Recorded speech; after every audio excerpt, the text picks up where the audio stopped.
Ukrainian electronic warfare systems are effectively disrupting Russian satellite-guided glide bombs, causing them to miss targets by wide margins, according to evidence emerging from the front lines. Such wide misses are becoming increasingly common along the 1,000-kilometer front as Ukraine deploys more advanced jammers across critical sectors. Last year, Russian fighter bombers were launching as many as 100 glide bombs per day along the 1,000-kilometer front line of the war.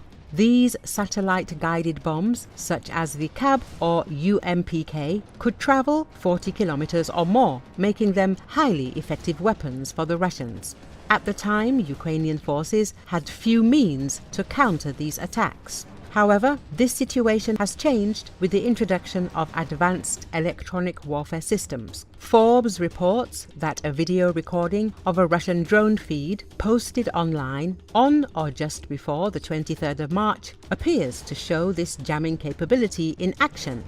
The footage shows a drone circling what appears to be a potential Ukrainian troop base near the front line, seemingly monitoring an incoming CAB strike. While the drone's crosshairs are fixed on a specific structure, the bomb detonates away in an empty field.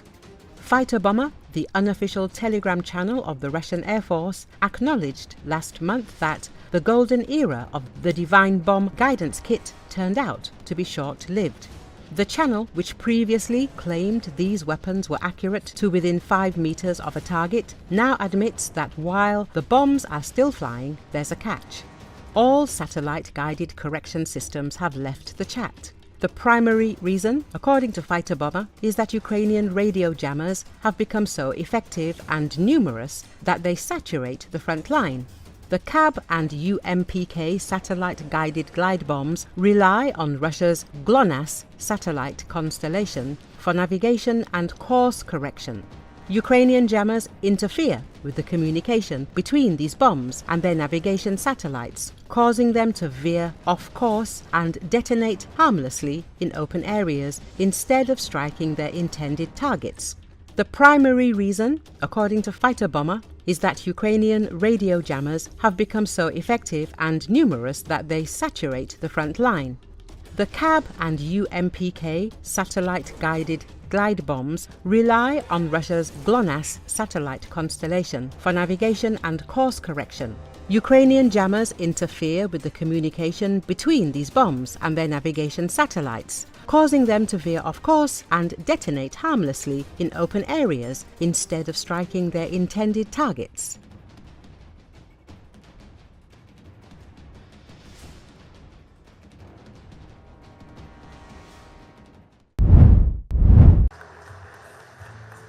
Second Lady Usha Vance plans a trip to Greenland, at a time when President Donald Trump has suggested the United States should take control over the self-governing, mineral-rich territory of American ally Denmark.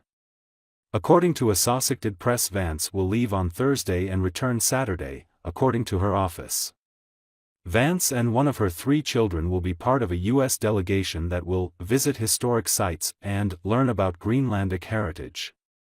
Media outlets in Greenland and Denmark reported that Vance would be accompanied by Trump's national security advisor, Mike Waltz. The White House and the National Security Council did not immediately respond to requests for comment. Danish police sent extra personnel and sniffer dogs to Greenland as the icy island steps up security measures ahead of a planned visit. Renee Guildenstern said Monday the extra officers, deployed the day before, were part of regular steps taken during visits by dignitaries to Greenland, a self-governing, mineral-rich territory of American ally Denmark. Citing office procedure, Guildenstern declined to specify the number of extra police flown on the chartered flight. News reports put the number at dozens of officers. Greenlandic news outlet Sermitsiak posted images of 2 U.S. Hercules workhorse military aircraft on the tarmac Sunday in Nuuk, the capital, adding that the planes later departed. A statement from Vance's office said she and one of her 3 children will be part of a U.S. delegation that will visit historic sites and learn about Greenlandic heritage.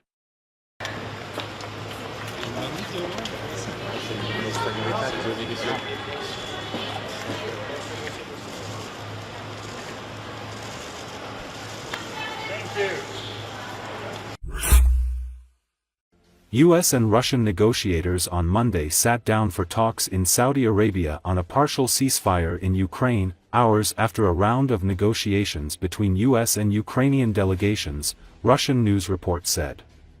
According to the Russian state TV, the negotiations had begun in the Ritz-Carlton Hotel in the capital Riyadh. The meeting is expected to be followed by another contact between US and Ukrainian teams. According to Associated Press, the separate meetings are set to discuss details of a pause in long-range attacks from both Russia and Ukraine against energy facilities and civilian infrastructure, as well as a halt on attacks in the Black Sea to ensure safe commercial shipping. Ukraine and Russia agreed in principle Wednesday to a limited ceasefire after US President Donald Trump spoke with the country's leaders, but the parties have offered different views of what targets would be off-limits to attack and accused each other of undermining efforts to reach a pause. While the White House said energy and infrastructure would be covered, the Kremlin declared that the agreement referred more narrowly to energy infrastructure. Ukrainian President Volodymyr Zelenski said he would also like railways and ports to be protected.